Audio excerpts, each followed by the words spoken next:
Du coup, c'est là où je peins. Du coup, j'ai un tableau que je viens de terminer il y a peut-être 2-3 jours. Je l'ai signé ce matin. Puis j'espère pouvoir l'exposer à la prochaine expo, mais on verra quand est-ce que ce sera. Mais du coup, j'exposerai avec toi à la Petite Muse. À peu près tout ce qu'il y a sur les murs, c'est moi qui ai fait.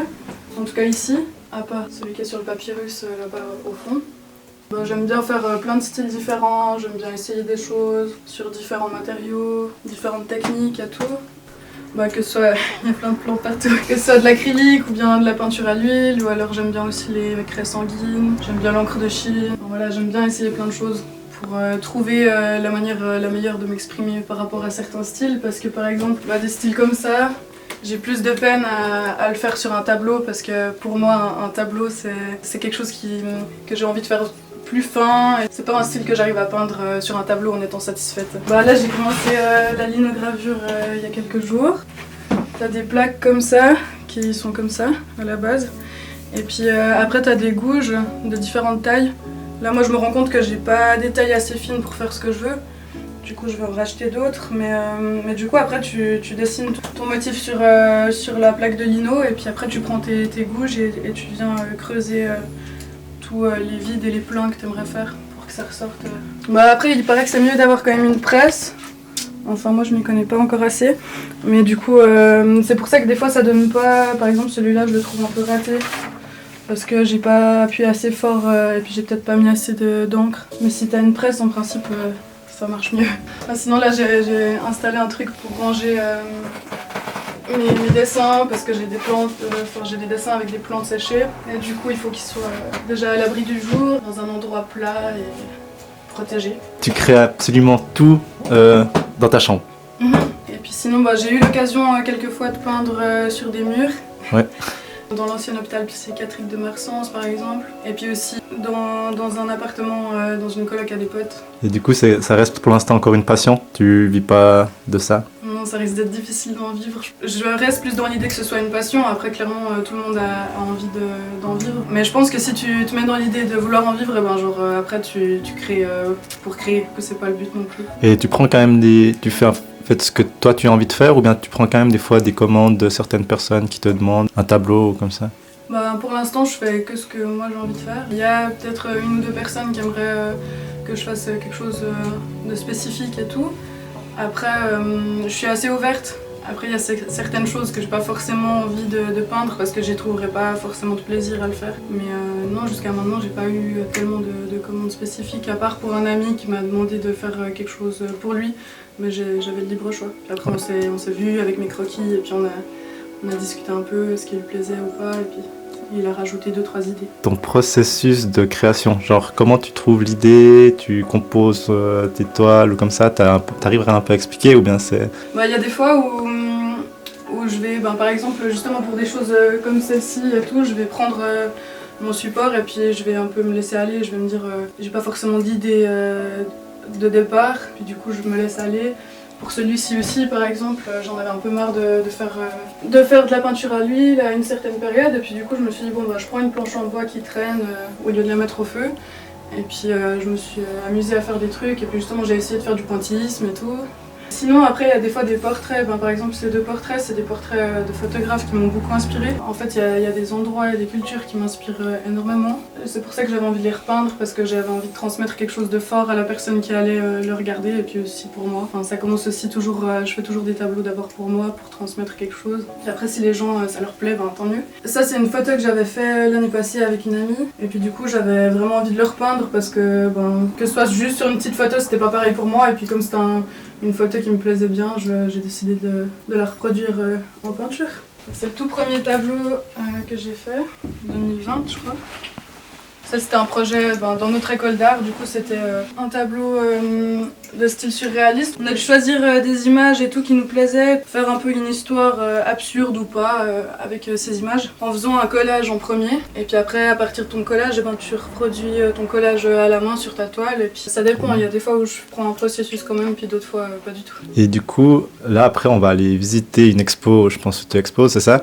Tu commences un peu maintenant aussi un peu à exposer, et tu vends aussi un peu du coup? Là, l'expo où on va aller après, je sais pas encore si j'ai vendu ou pas parce qu'on fait le décrochage demain. Sinon, j'en ai vendu quand même quelques-uns à la Béra, au Paillachon. Je m'attendais pas du tout parce que je me suis dit bon, je vais exposer là-bas. C'était la première fois où j'allais vraiment exposer dans un vrai lieu, on va dire. Sinon j'avais exposé dans au 3, dans des petits endroits comme ça, puis là je me suis dit bon, j'étais un peu gênée d'apporter mes tableaux et tout, puis je me suis dit de toute façon je vais rien vendre parce que sûrement que peut-être ça plaira pas ou comme ça et tout, puis j'étais étonnée d'en avoir vendu quand même quelques-uns. Après ça fait un peu mal au cœur aussi de s'en séparer. Mais c'est vrai que certains, des fois t'as vraiment pas envie de les vendre parce qu'au bout d'un moment tu t'en lasses pas, mais tu les as assez vus, puis du coup tu te dis autant en faire profiter quelqu'un d'autre. Voilà, mais après certains c'est vrai que je regrette presque d'avoir vendu, et puis d'autres pour l'instant je serais pas prête à vendre non plus, mais après finalement pourquoi pas. Ça c'est un tableau que j'ai fait pour la nouvelle année. J'avais envie de faire un truc un peu choc parce que je suis assez révoltée de voir tout ce qui se passe dans le monde et tout, et puis de savoir que on peut pas non plus sauver tout le monde. Enfin voilà, tu peux pas tout faire, mais je suis quand même hyper révoltée de voir toute cette indifférence aussi de la plupart des gens par rapport à tout ça. Et puis du coup je savais pas trop comment retranscrire ça, comment l'expliquer, et du coup je me suis dit bon je vais en faire une toile. Du coup j'ai décidé de mettre en avant les différences par exemple entre quelqu'un qui est presque mort dans la nourriture tellement qu'il en a, puis les pauvres enfants qui ont tellement rien à manger, mais elle voit même plus. Enfin voilà, après chacun se fait son interprétation. J'ai pas envie de faire que des tableaux comme ça, mais c'est vrai que d'exprimer aussi des choses un peu plus choc et pas que de la rêverie, c'est vrai que c'est quelque chose aussi qui m'intéresse. Ce serait aussi un peu pour ma part ma manière de... Je sais bien que ça aide pas, et je vais pas les sauver en faisant un tableau comme ça, mais par contre pour celui-ci je me suis dit que si je le vendais, je mettrais 20% de ma vente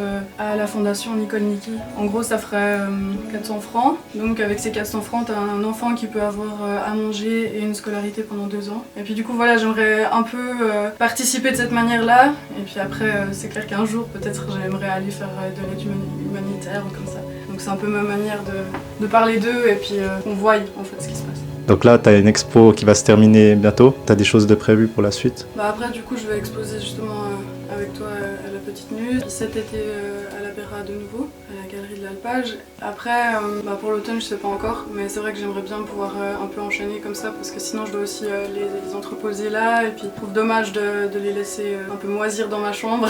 Et puis, j'ai pas non plus beaucoup de place, donc c'est vrai que c'est aussi important pour moi de pouvoir les présenter parce que sinon, au bout d'un moment, j'ai l'impression un peu de... Je sais que c'est pas inutile ce que je fais, mais j'ai un peu ce côté-là où je me dis, bon, je le fais pour qui, je le fais pourquoi.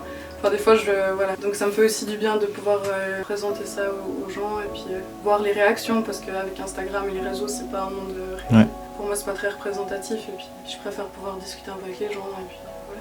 J'aimerais des fois avec certains tableaux vraiment transmettre une émotion, transmettre quelque chose de fort à quelqu'un et puis du coup avec Instagram tu vois pas du tout ça. T'en as aucune idée de si ça a vraiment touché les gens ou pas trop. Voilà, j'essaye un peu de trouver des expos mais il n'y en a pas non plus partout tout le temps. Puis comme je fais des grands tableaux pour la plupart du temps, je peux pas les mettre dans n'importe quel endroit.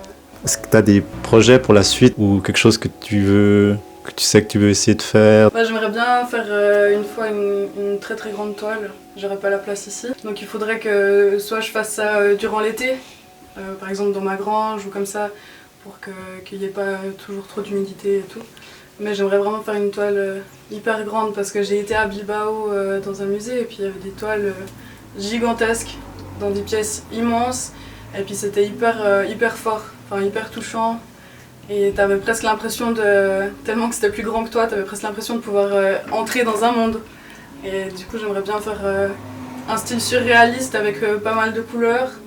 Et puis un peu comme si du coup c'était tellement grand que tu sais plus où regarder et t'es un peu comme dans un rêve éveillé. Après sinon, oui en soi j'ai plein d'idées, j'ai trop d'idées. Je pense que j'aimerais faire de la sculpture, j'aimerais faire plein de choses.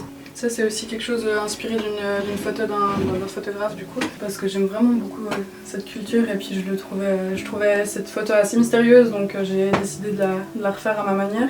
Je commence avec une toile vierge où je fais mes contours de base au crayon. Après je vais prendre de l'acrylique et du coup je fais toute ma couche de base, par exemple ça c'est à l'acrylique ici, tout ça. Puis tout ça c'est à l'huile. Et donc tu fais ta couche de base à l'acrylique, comme ça tu as déjà tes idées, tes couleurs aux bons endroits plus ou moins. Et puis après tu repasses partout aussi de nouveau avec de l'huile. Comme ça permet de pas avoir ce côté blanc et hyper absorbant. Parce que des fois il y a des gens qui me demandent pourquoi je fais plusieurs couches, pourquoi pourquoi des fois tout d'un coup je vais poster un tableau qui a une allure avec de l'acrylique et puis d'un coup il est totalement autrement quelques semaines plus tard quand j'ai passé à l'huile. C'est justement parce que c'est toujours une couche de brouillon. Et puis après je fais des heures et des heures et des heures à l'huile. Ouais. Parce que l'huile je préfère l'huile que l'acrylique parce que c'est comme de la sculpture un peu.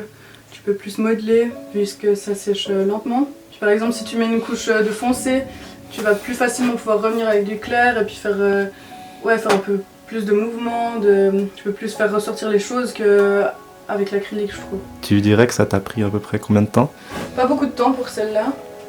J'étais un peu pressée, des fois je suis trop pressée puis du coup j'ai envie de vite terminer et je fais moins bien les choses Ouais. mais du coup celle-là j'ai passé seulement 6 heures dessus pour l'instant, 6 ou 8 heures. Mais je pense que quand je l'aurai terminé ça m'aura pris peut-être je dirais entre 15 et 20 heures. Certains, le plus grand que j'ai fait j'ai passé 110 heures.